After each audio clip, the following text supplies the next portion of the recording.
Complete Works of Swami Vivekananda. Volume 2. Practical Vedanta and Other Lectures. Sankhya and Vedanta. I shall give you a resume of the Sankhya philosophy, through which we have been going. We, in this lecture, want to find where its defects are, and where Vedanta comes in and supplements it. You must remember that according to Sankhya philosophy, nature is the cause of all these manifestations which we call thought, intellect, reason, love, hatred, touch, taste, and matter. Everything is from nature. This nature consists of three sorts of elements, called sattva, rajas, and tamas. These are not qualities, but elements, the materials out of which the whole universe is evolved. In the beginning of a cycle these remain in equilibrium, and when creation comes, they begin to combine and recombine and manifest as the universe. The first manifestation is what the Sankhya calls the Mahat or intelligence, and out of that comes consciousness. According to Sankhya, this is an element, tattva. And out of consciousness are evolved manas or mind, the organs of the senses, and the tanmatras, particles of sound, touch, etc. All the fine particles are evolved from consciousness, and out of these fine particles come the gross elements which we call matter. The tanmatras cannot be perceived, but when they become gross particles, we can feel and sense them. The Chitta, in its threefold function of intelligence, consciousness, and mind, works and manufactures the forces called Prana. You must at once get rid of the idea that Prana is breath. Breath is one effect of Prana. By Prana are meant the nervous forces governing and moving the whole body, which also manifest themselves as thought. The foremost and most obvious manifestation of Prana is the breathing motion. Prana acts upon air, and not air upon it. Controlling the breathing motion is prânâyâma. Pranayama is practiced to get mastery over this motion. The end is not merely to control the breath or to make the lungs strong. That is Delsarte, not pranayama. These pranas are the vital forces which manipulate the whole body, while they in their turn are manipulated by other organs in the body, which are called mind or internal organs. So far so good. The psychology is very clear and most precise. And yet it is the oldest rational thought in the world. Wherever there is any philosophy or rational thought, it owes something or other to Kapila. Pythagoras learnt it in India, and taught it in Greece. Later on Plato got an inkling of it, and still later the Gnostics carried the thought to Alexandria, and from there it came to Europe. So wherever there is any attempt at psychology or philosophy, the great father of it is this man, Kapila. So far we see that his psychology is wonderful, but we shall have to differ with him on some points, as we go on. We find that the basic principle on which Kapila works, is evolution. He makes one thing evolve out of another, because his very definition of causation is the cause reproduced in another form, and because the whole universe, so far as we see it, is progressive and evolving. We see clay, in another form. We call it a pitcher. Clay was the cause and the pitcher the effect. Beyond this we cannot have any idea of causation. Thus this whole universe is evolved out of a material, out of Prakriti or nature. Therefore, the universe cannot be essentially different from its cause. According to Kapila, from undifferentiated nature to thought or intellect, not one of them is what he calls the enjoyer or enlightener. Just as is a lump of clay, so is a lump of mind. By itself the mind has no light, but at sea it reasons. Therefore there must be someone behind it, whose light is percolating through Mahat and consciousness, and subsequent modifications, and this is what Kapila calls the Purusha, the self of the Vedantin. According to Kapila, the Purusha is a simple entity, not a compound. He is immaterial, the only one who is immaterial, and all these various manifestations are material. I see a blackboard. First, The external instruments will bring that sensation to the nerve center, to the Indriya according to Kapila. From the center it will go to the mind and make an impression. The mind will present it to the buddhi, but buddhi cannot act. The action comes, as it were, from the Purusha or behind. These, so to speak, are all his servants, bringing the sensations to him, and he, as it were, gives the orders, reacts, is the enjoyer, the perceiver, the real one, the king on his throne, the self of man, who is immaterial. Because he is immaterial, it necessarily follows that he must be infinite, he cannot have any limitation whatever. Each one of the Purushas is omnipresent, each one of us is omnipresent, but we can act only through the Linga Sharira, the fine body. The mind, the self-consciousness, the organs, and the vital forces compose the fine body or sheath, what in Christian philosophy is called the spiritual body of man. It is this body that gets salvation, or punishment, or heaven, that incarnates and reincarnates, because we see from the very beginning that the going and the coming of the Purusha or soul are impossible. Motion means going or coming, and what goes or comes from one place to another cannot be omnipresent. Thus far we see from Kapila's psychology that the soul is infinite, and that the soul is the only thing which is not composed of nature. He is the only one that is outside of nature, but he has got bound by nature, apparently. Nature is around him, and he has identified himself with it. He thinks, I am the Linga Sharira, I am the gross matter, the gross body, and as such he enjoys pleasure and pain, but they do not really belong to him, they belong to this Linga Sharira or the fine body. The meditative state is called always the highest state by the yogi, when it is neither a passive nor an active state. In it you approach nearest to the Purusha. The soul has neither pleasure nor pain, it is the witness of everything, the eternal witness of all work, but it takes no fruits from any work. As the sun is the cause of sight of every eye, but is not itself affected by any defects in the eye, or as when a crystal has red or blue flowers placed before it, the crystal looks red or blue, and yet it is neither. So, the soul is neither passive nor active, it is beyond both. The nearest way of expressing this state of the soul is that it is meditation. This is Sankhya philosophy. Next, Sankhya says that the manifestation of nature is for the soul. All combinations are for some third person.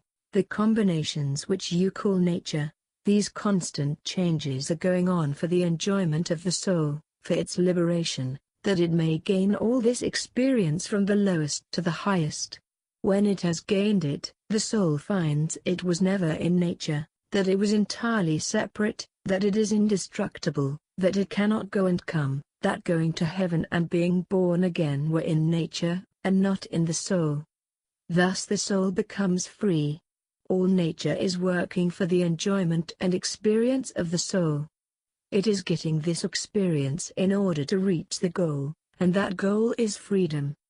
But the souls are many according to the Sankhya philosophy. There is an infinite number of souls. The other conclusion of Kapila is that there is no God as the creator of the universe. Nature is quite sufficient by itself to account for everything. God is not necessary, says the Sankhya. The Vedanta says that the soul is in its nature existence absolute, knowledge absolute, bliss absolute. But these are not qualities of the soul, they are one, not three, the essence of the soul, and it agrees with the Sankhya in thinking that intelligence belongs to nature, inasmuch as it comes through nature. The Vedanta also shows that what is called intelligence is a compound.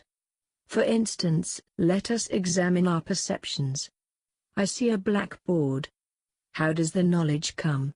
What the German philosophers call the thing in itself of the blackboard is unknown. I can never know it. Let us call it X. The blackboard X acts on my mind, and the mind reacts. The mind is like a lake. Throw a stone in a lake and a reactionary wave comes towards the stone. This wave is not like the stone at all. It is a wave. The blackboard X is like a stone which strikes the mind and the mind throws up a wave towards it, and this wave is what we call the blackboard. I see you. You as reality are unknown and unknowable. You are X and you act upon my mind, and the mind throws a wave in the direction from which the impact comes, and that wave is what I call Mr. or Mrs. So-and-so.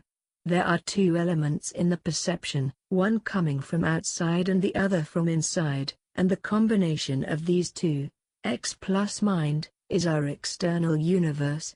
All knowledge is by reaction. In the case of a whale, it has been determined by calculation how long after its tail is struck, its mind reacts and the whale feels the pain. Similar is the case with internal perception. The real self within me is also unknown and unknowable. Let us call it Y. When I know myself as so-and-so, it is Y plus the mind.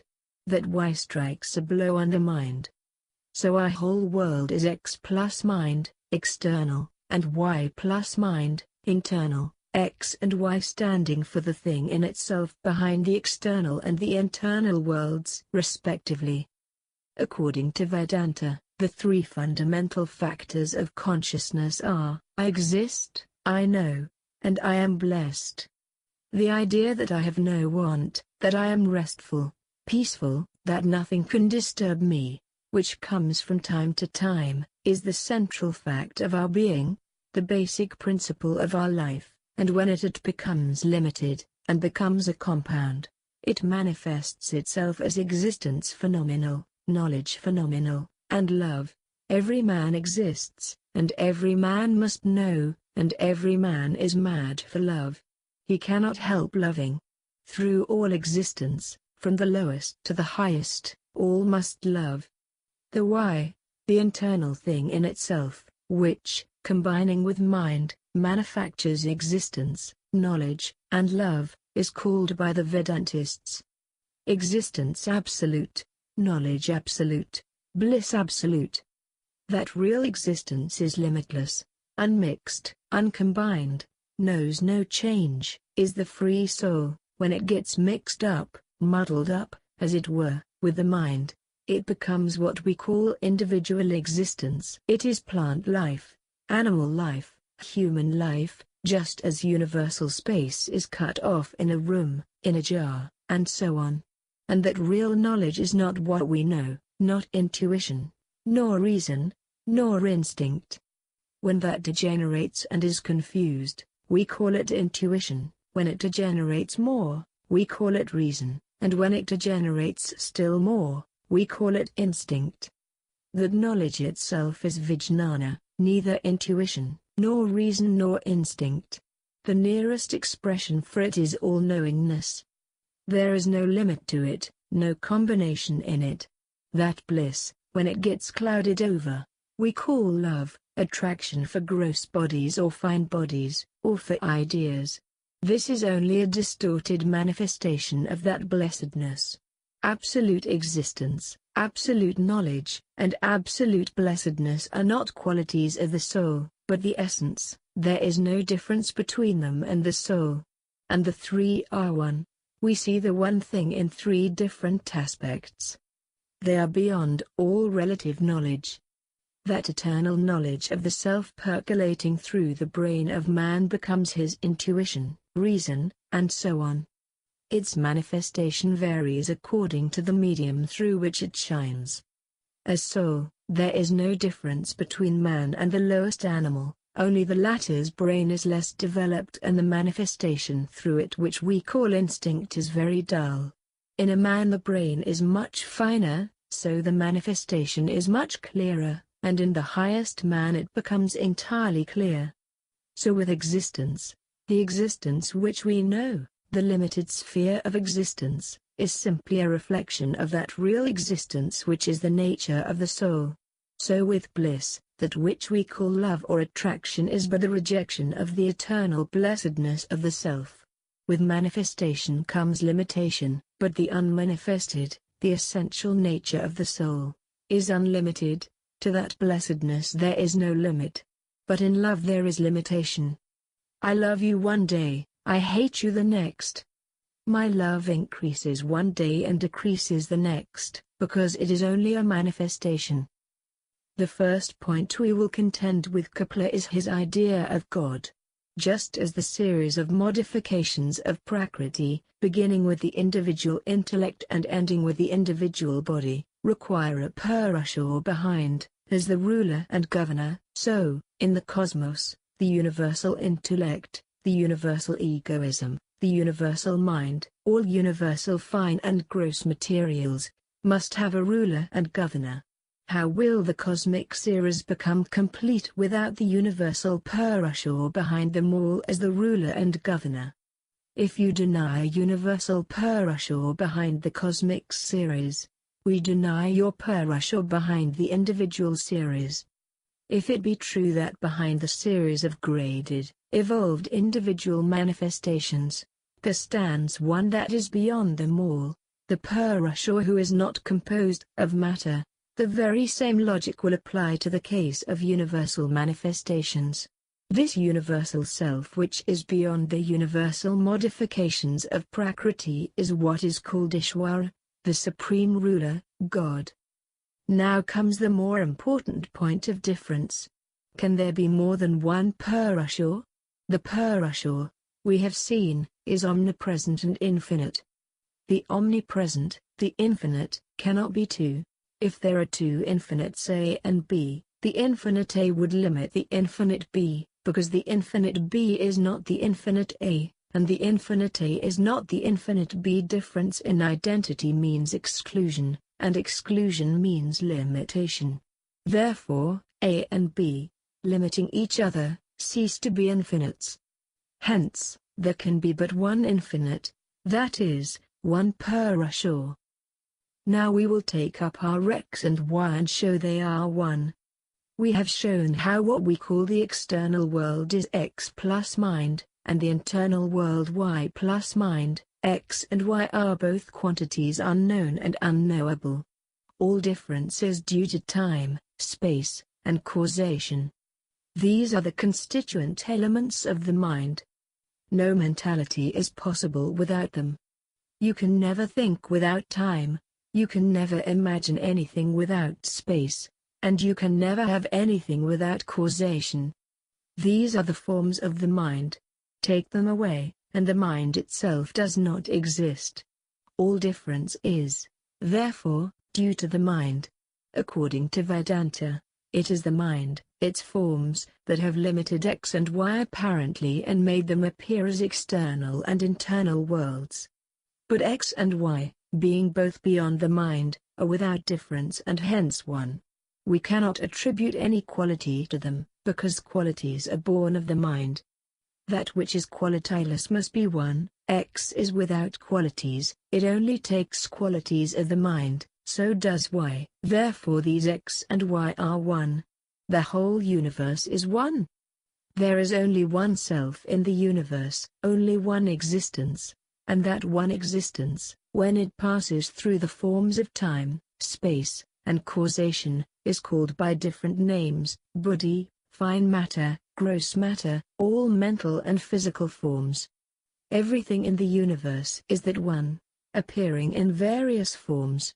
When a little part of it comes, as it were, into this network of time, space, and causation, it takes forms, take off the network, and it is all one. Therefore in the Advaita philosophy, the whole universe is all one in the self which is called Brahman. That self when it appears behind the universe is called God. The same self when it appears behind this little universe, the body, is the soul. This very soul, therefore, is the self in man.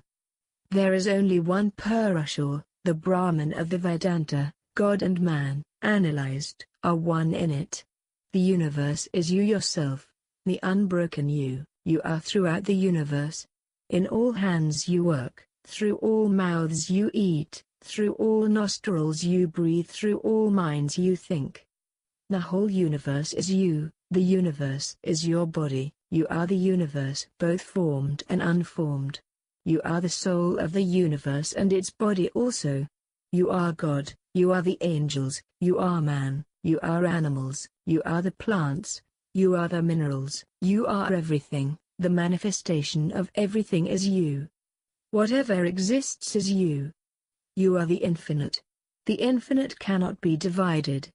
It can have no parts, for each part would be infinite, and then the part would be identical with the whole, which is absurd. Therefore the idea that you are Mr. So-and-so can never be true. It is a daydream. Know this and be free. This is the Advaita conclusion. I am neither the body, nor the organs, nor am I the mind. I am existence, knowledge, and bliss absolute. I am He. This is true knowledge. All reason and intellect, and everything else is ignorance. Where is knowledge for me? For I am knowledge itself. Where is life for me? For I am life itself. I am sure I live, for I am life, the one being, and nothing exists except through me, and in me, and as me. I am manifested through the elements, but I am the free one. Who seeks freedom? Nobody. If you think that you are bound, you remain bound, you make your own bondage. If you know that you are free this moment. This is knowledge, knowledge of freedom. Freedom is the goal of all nature.